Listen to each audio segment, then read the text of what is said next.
Hello everyone, সবাই তোমরা কেমন আছো? আশা করি সবাই খুব ভালো আছো। আজকে তোমাদের সাথে আমি শেয়ার করছি আমি যখন কঙ্কালীতলা গিয়েছিলাম তো তখন সেখানকার ভিডিও। তো শান্তিনিকেতনে আমরা যেদিন পৌঁছালাম সেদিন সন্ধেবেলায় আমরা কঙ্কালীতলার দর্শনটা সেরে নিয়েছিলাম। তো কঙ্কালীতলার ওখানটা শান্তিনিকেতন থেকে প্রায় 6 থেকে 7 কিলোমিটার দূরে হচ্ছে কঙ্কালীতলাটা। তো ওখান থেকে আমরা একটা টোটো রিজার্ভ করে নিয়ে তারপর কঙ্কালীতলায় পৌঁছলাম। কঙ্কালীতলায় পৌঁছে প্রথম হচ্ছে দর্শন করলাম ওখানকার ভৈরব বাবা। কারণ কঙ্কালীতলাটা হচ্ছে সতীর 51তম পীঠের অন্যতম একটা পীঠ, যেখানে মায়ের কাকাল পড়েছে। কাকাল হচ্ছে অর্থাৎ কোমরের হাড়, ওখানকার লোকেরাই যেটা বললো। তো ওখান থেকে গিয়ে আমরা ভৈরব বাবার মন্দিরে গিয়ে ওখানে গিয়ে কিছুটা দর্শন এবং পুজো করে নিয়ে তারপরে আমরা পুজোর সমস্ত সামগ্রী কিনে নিয়ে গেলাম মায়ের মন্দিরে। তো তারপরে দেখো ওই ভৈরব বাবার মন্দিরের চারিদিকে বিভিন্ন রকমের মানে ঠাকুরের যে তোমার ঠাকুরের যে বিভিন্ন রকমের ছবিগুলো, মা সতী এবং মহাদেবের যে বিভিন্ন রকমের ছবি এখানে কারুকার্য করা রয়েছে আর কি। মন্দিরটা বেশ সুন্দর, পরিষ্কার পরিচ্ছন্ন এবং শান্ত। আর দেখো বিভিন্ন রকমের কারুকার্যগুলো রয়েছে গোটা মন্দির জুড়েই। তো ওখান থেকে বেরিয়ে নিয়ে তারপরে হচ্ছে আমরা কঙ্কালীতলার মন্দিরে গেলাম। তো কঙ্কালীতলার মন্দিরের ওখানে যাওয়ার আগে আমরা মন্দির দর্শনের জন্য পুজো সামগ্রীগুলো কিনে নিলাম। পুজো সামগ্রীর মধ্যে ওখানে দেখলাম 5 রকমের ফল, মূলো, এইগুলো দিয়ে, যেহেতু পৌষ মাস মাকে মূলো দেয়। 5 রকমের ফল, তারপরে হচ্ছে তোমার নুকুলদানা বাতাসা দেখলাম ওখানকার স্পেশালিটি। এটা কিনে নিয়ে তারপরে হচ্ছে আমরা ওখানে পুজো দেওয়ার জন্য গেলাম।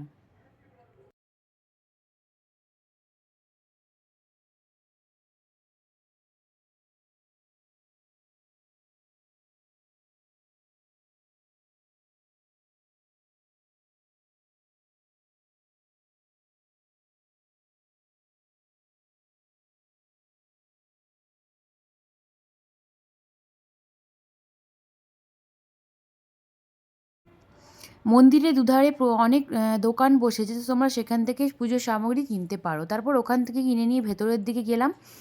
ভেতরে দেখো গাছটা কত সুন্দরভাবে লাইটিং করে সাজানো হয়েছে এবং ঢুকেই বাম দিকে মানে লেখা রয়েছে হচ্ছে, বাম দিকেও খুব সুন্দর লাইটিংয়ের কাজ করা রয়েছে। তারপরে ঢুকেই হচ্ছে প্রথমে মন্দিরটাও খুব সুন্দর সাজানো রয়েছে। আর কঙ্কালীতলাটা হচ্ছে কোপাই নদীর তীরে অবস্থিত। আর এখানে ঢুকেই হচ্ছে আমরা জুতোটাকে ভালো করে খুলে দিলাম, জুতোটা খুলে নিয়ে তারপর ভেতরে প্রবেশ করলাম। তখনও গঙ্গা আরতি শুরু হয়নি। কঙ্কালীতলাতে রোজ কোপাই নদীর তীরে রোজ 6টা 15-র দিকে গঙ্গা আরতি শুরু হয়। তো ওখানে ঢুকেই প্রথম মন্দিরে ঢুকে দেখলাম ভিড়ও বেশ কম ছিল। ওখানে মন্দিরে মায়ের ফটো রয়েছে, তো ফটোর মধ্যে কাপড় দিয়ে খুব সুন্দর করে সাজানো রয়েছে এবং নিচে শিলামূর্তিটা রয়েছে। মায়ের ফটোটাকে ওখানে এভাবে পুজো করা হয়। আর আমাদের সাথে আরও অনেকেই ওখানে পুজো দিচ্ছিল।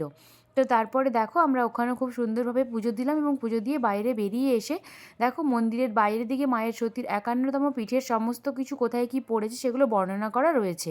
আর গাছটাও কত সুন্দরভাবে সাজানো রয়েছে। আর দেখো তার পাশে এরকম লেখা রয়েছে আই লাভ কঙ্কালীতলা।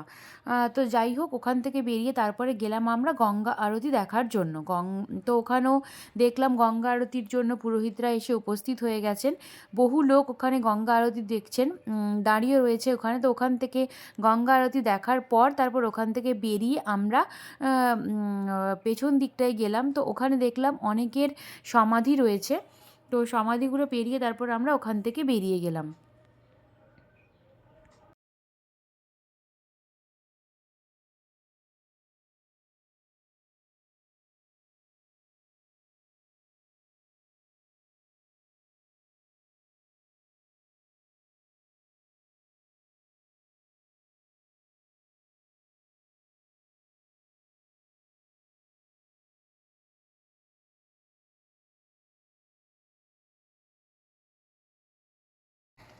সেদিন অ্যাকচুয়ালি আমরা যেদিন পৌঁছেছিলাম সেদিন হচ্ছে সোমবার। হ্যাঁ, সোমবার ছিল। তো ওখানে সেরকম ভিড়ও কম ছিল, দোকানগুলো 8টা বাজলেই বন্ধ হয়ে যায়। আর দেখো ফুচকা তো আমাকে খেতেই হবে, যেখানেই আমি যাই ফুচকাও এখানে খেলাম। ফুচকাটা মোটামুটি বেশ ভালো। তারপর ওখান থেকে সাইডে অনেকগুলো দোকান ছিল, কচুরি এখানে সকালবেলায় বিক্রি হয়। ওখান থেকে একটু চা খেলাম আর একটু মশলা মুড়ি মাখিয়ে নিয়ে আমরা খেতে খেতে টোটোয় উঠেছিলাম। তো টোটোটা যেতে যেতে টোটোওয়ালার সঙ্গে কথা বলছিলাম এবং বাইরের দিকটা দেখছিলাম। কোথাও হচ্ছে খেজুরের গুড় তৈরি হচ্ছিলো, খেজুরের গুড় বসেও ছিল অনেক জায়গায়, পাটালি গুড় এগুলো বিক্রি হচ্ছিলো। তো ওখানে দেখো আমরা টোটোয় চেপে গিয়ে যাচ্ছিলাম, বেশ ভালো লাগছিলো। আর তো এইভাবেই আমরা সেদিনটা কাটিয়েছিলাম। তারপরে নেক্সট ডেতেও আমরা সমস্ত কিছু সাইট সিনগুলো করেছি। তো আজকে এইটুকুই।